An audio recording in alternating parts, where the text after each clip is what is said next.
Buongiorno e ben ritrovati con una nuova edizione del TG Flash di New Sicilia.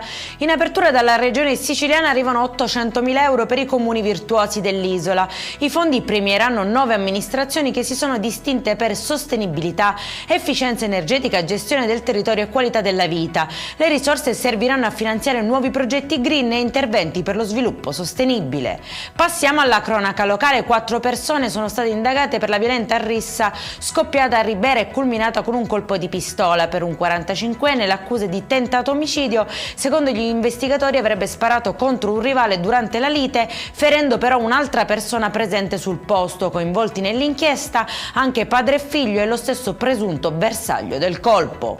Blitz dei NAS di Catania contro l'abusivismo sanitario nel Calatino Sud Simeto. Sequestrate 2 strutture private dove venivano effettuate visite specialistiche senza autorizzazioni. Tra i locali finiti sotto sigilli anche una palestra utilizzata per l'attività di riabilitazione. Scoperta una discarica abusiva a Siracusa durante un'operazione congiunta di Capitaneria di Porto e Polizia Municipale. Denunciato un uomo sequestrato un mezzo utilizzato per il trasporto illecito di rifiuti e un terreno trasformato in sito di smaltimento abusivo.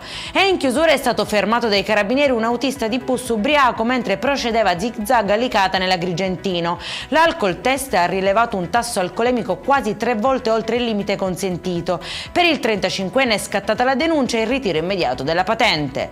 Per questa edizione è tutto, prossimo appuntamento alle 19:30, buona giornata.